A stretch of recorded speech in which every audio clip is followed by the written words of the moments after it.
o que Paulo vai dizer sobre por esta causa eu me ponho de joelho.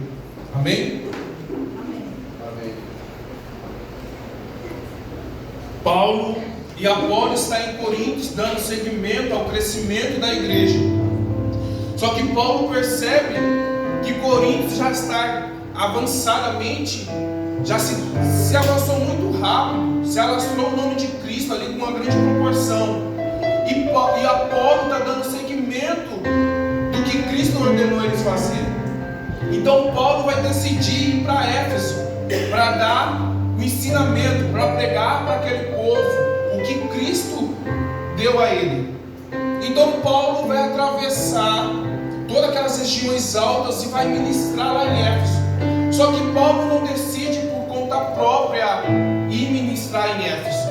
Éfeso é uma cidade rotativa e no meio de diversos percursos. Ela é que nem a igreja, que nem a cidade de Filadélfia. Ela é um canal de passagem para todas as cidades. Paulo não vai ali no propósito somente de pregar o evangelho, mas ele vai ali para propagandar o evangelho. Por quê? Éfeso recebia muita gente de todos os lugares, tanto os irmãos de Jerusalém e de todas aquelas cidades que tinham próximo. Ali eles passavam por Éfeso, porque também era uma cidade com grande mercado e um grande turismo. Um dos maiores turismos que levava muita gente de longe a conhecer Éfeso era a questão da filosofia. A filosofia era muito alta naquela cidade. Então Paulo tem a ideia: se eu for para Éfeso, lá tem irmão do Brasil, do Japão, da Austrália, se eu falar de Cristo lá, vou ganhar o Brasil, o Japão, a Austrália e todos esses outros países. Então é por isso que Paulo vai decidir pregar em Éfeso. E quando Paulo chega em Éfeso, Paulo vai ver os discípulos, vai na sinagoga. Só que é que nem eu estava vendo o irmão ministrar um pouco ali sobre essa passagem. Não há dificuldade para Paulo. Para nós teríamos, porque não somos muito conhecidos. Mas quando Paulo chega, ele vai na sinagoga e a agenda para Paulo não é muita preocupação, porque os irmãos vão perguntar: quem é você? Ele fala: eu sou Paulo, um judeu. Mas de onde você vem? De Jerusalém. Mas aonde você aprendeu da palavra? Ah, irmãos, eu cresci nos pés de Gamaliel. Então ele já tinha um leque aberto, uma grande oportunidade para anunciar a palavra de nosso Senhor Jesus Cristo. Então Paulo vai ali abordar os discípulos que tem daquela igreja e vai perguntar para eles: vocês já foram batizados pelo Espírito Santo? Aí eles falam: pelo Espírito Santo? Não, eu nunca nem ouvi sequer falar do Espírito Santo. Mas quem é o Espírito Santo mesmo? Aí Paulo vai dizer, falou assim para eles: de que formas vocês foram batizados? Aí eles falam: fui batizado pelo batismo de João. Aí Paulo vai falar: ok, e Paulo vai explicar sobre o batismo para eles. João batizou, é um batismo de arrependimento, mas João disse que vocês deveriam e devem crer naquele que vinha depois dele, o batismo do Espírito Santo. Aí Paulo começa a explicar para eles o que é o Espírito. Logo após, Paulo coloca as suas mãos sobre eles, começa a orar, e aqueles homens são batizados pelo Espírito. A palavra de Deus fala que aproximadamente 12 varões é alcançado pelo Espírito através da vida de Paulo. Glória a Deus. Então Paulo, se ele já tinha autonomia de pregar naquela igreja, agora aumenta a sua autonomia, porque 12 pessoas foram batizadas pelo Espírito Santo. Então Paulo vai pregar ali durante 3 meses naquela igreja. E Paulo vai começar a ganhar muito aos irmãos. Só que os irmãos não sabiam, não tinham conhecimento do Espírito. Então Paulo vai começar a pregar. Paulo vai pregar um pouco mais duro sobre o Espírito. Irmãos, você precisa do batismo do Espírito. Vocês precisam buscar o batismo do Espírito Santo. Então, pela intensidade que Paulo vai pregar, Paulo vai confrontar aquilo que os irmãos estavam pregando. Então Paulo é expulso daquela sinagoga. Ó, aqui você não pode pregar mais não. Aí Paulo falou assim: tá bom, não posso pregar, amém. Só que o grande segredo de Paulo e o foco de Paulo não era ali só apenas pregar a palavra de nosso Senhor Jesus Cristo, era plantar aquela pequena semente no coração deles. Então Paulo vai decidir sair. Aí os irmãos vão até Paulo e falam: Paulo, tem a escola dos tiranos, Paulo, e lá tem espaço para você pregar a palavra de Deus.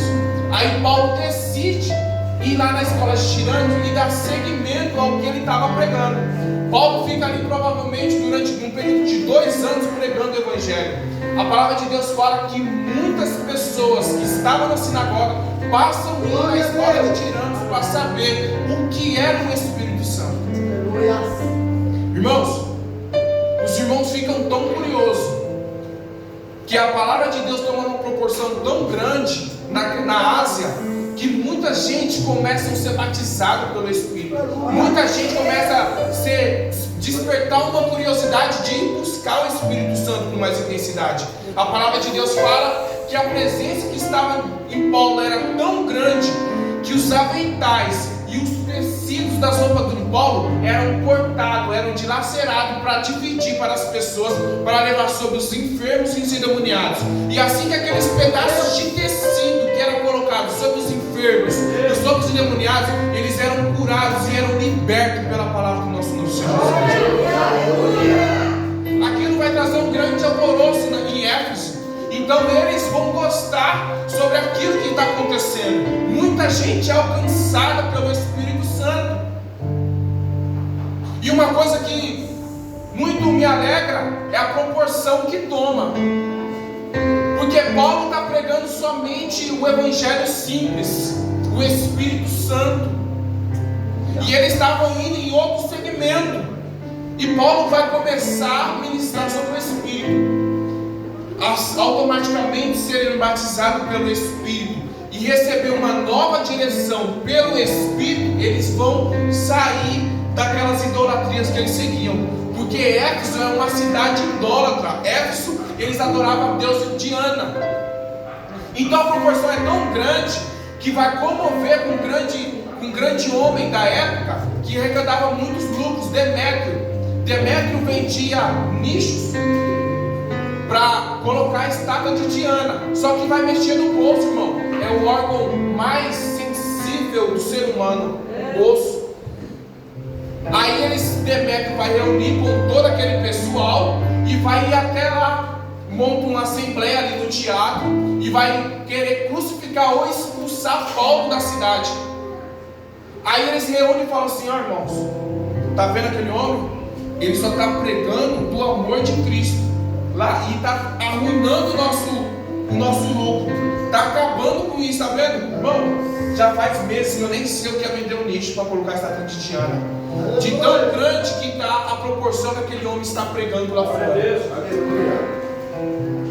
E a gente tem grandes oportunidades de falar de Cristo para o irmão e não falamos.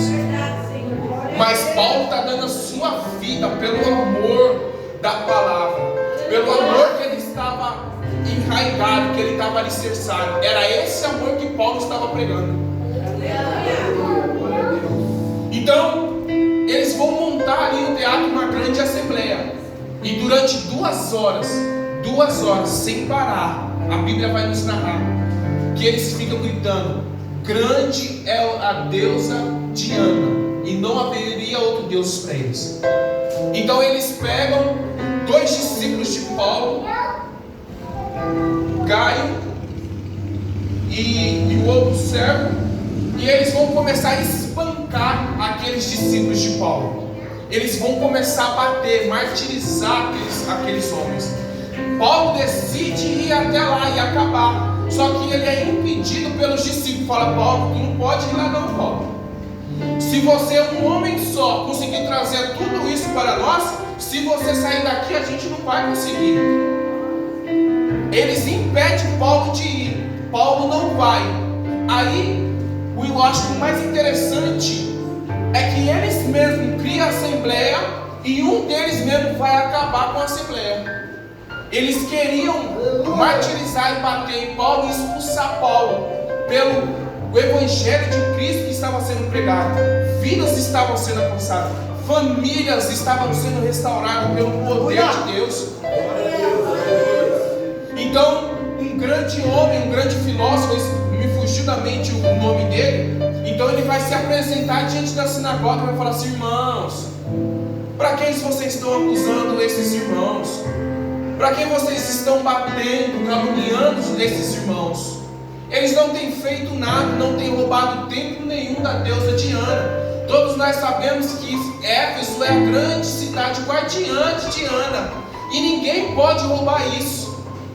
Aí ele fala assim: se tem alguma coisa contra esses irmãos, reúna vocês mesmos e monta um processo e vai lá apresentar a causa dele politicamente, porque politicamente quem está errado somos nós.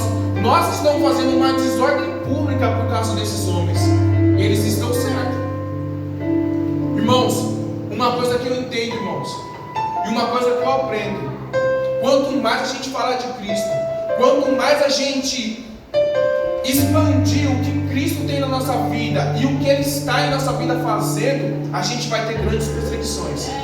Só que as mesmas pessoas que vão nos perseguir, vão nos caluniar, vão nos xingar e vão até mesmo duvidar do nosso ministério, são essas mesmas pessoas que vão pedir oração para nós depois. São eles mesmos que vão entender que aquilo que está sobre nós não é de nós, é do nosso Senhor Jesus Cristo. Então aquele grande filósofo, ele acaba com aquela assembleia, ele acaba com aquele alvoroço. Mas Paulo decide ir embora daquela cidade. Paulo, todos nós conhecemos a história. Paulo é um pastor itinerante e ele sai pregando por diversos países e cidades. Paulo vai dar continuidade ao ministério.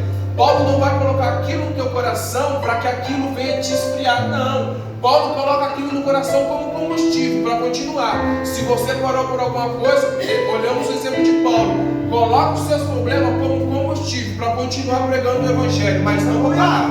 Parar não, irmãos, mas prosseguir sempre. Paulo é preso, irmãos, e Paulo na cadeia fica sabendo. Quando eu aprontava, qualquer coisa que acontecia, a gente ia falar com alguém que estava lá dentro, o pessoal de lá de dentro já sabia. Parecia um negócio, irmãos. Eles parecem que acontecia lá o negócio primeiro, para depois daqui de fora saber. E o pessoal da cadeia sempre sabe as coisas primeiro. Então Paulo fica sabendo dos acontecimentos que estão acontecendo aqui fora. E devido à grande perseguição que vai se gerar na igreja, e se a gente for pegar o livro de Timóteo, a gente vai ver que Timóteo na igreja de Éfeso está combatendo contra os nicolaítas e contra os falsos profetas na igreja, e uma grande perseguição sobre os irmãos. Então os irmãos falam: eu vou buscar a presença de Deus, eu chego na igreja me causam dúvidas, porque o irmão fala uma coisa, o outro fala outra. Eu não vou buscar mais Deus, porque se eu vou buscar Deus intensamente, eles vão querer me martirizar, eles vão querer me matar. Eu não vou buscar Deus por causa disso e por causa daquilo. Irmãos, a gente não tem que orar pelo irmão ou o que vai acontecer com nós. Uma coisa eu sei, vou te dizer, irmão, que é certo: um dia a gente vai morrer, e a palavra de Deus vai dizer que é um triunfo nosso se a gente morrer pelo amor de Cristo e morrer anunciando a palavra de Cristo. Foi o que aconteceu com Estevão. Estevão não era nem conhecido, mas depois de morrer pelo amor de Cristo, irmão, se tornou um homem grande popular, e convertendo muita gente num simples ato de amor pela palavra. E a gente tem grandes oportunidades de morrer todo dia pela palavra e entregar pela palavra, e não fazemos. Não fazemos isso. A gente negligenciamos desse mandato que Deus nos deu, e de pregar o Evangelho a toda a terra. Mas uma coisa que Paulo vai me chamar a atenção é que Paulo vai receber a notícia do que está acontecendo na igreja. Paulo vai ver o esfriamento espiritual da igreja. Todos nós sabemos que o judeu ortodoxo, ele nunca ora, é difícil ele orar ajoelhado, ele só ora mente em pé. A passagem que Cristo diz fala assim: os sacerdotes, eles oram alto na esquina para que todo mundo veja que eles estão orando e para dar crédito no ministério deles. Mas Cristo fala: não, entrai no teu quarto, fechai a porta e em oculto orai a Deus que está no céu. Então Paulo não vai se ajoelhar por uma pequena causa. Paulo não vai se ajoelhar porque a sua situação financeira não está boa. Paulo não vai orar não vai se colocar de joelho, porque uma dor, uma simples dor, afetou Paulo. Todos nós sabemos que Paulo era uma pessoa muito doente, tinha espinho na carne e doía amargamente. Mas nem por causa disso ele deixou de pregar o Evangelho. Glória a Deus. Então Paulo, quando ele decide se colocar de joelho, referência total a Cristo, ele fala, por esta causa eu me coloco de joelho. Mas que causa? A igreja. É por esta causa que Cristo vai colocar de joelho. E muitas vezes a gente sabe o problema que a nossa igreja faz, a gente não ajoelha para orar, para Deus levantar o irmão para fazer, ou então para Deus mudar, dar uma estratégia para o pastor, para mudar, para melhorar aquilo, a gente não ora.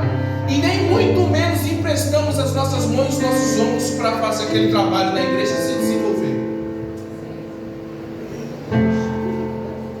Ah, eu não vou fazer. Mas por que, irmão?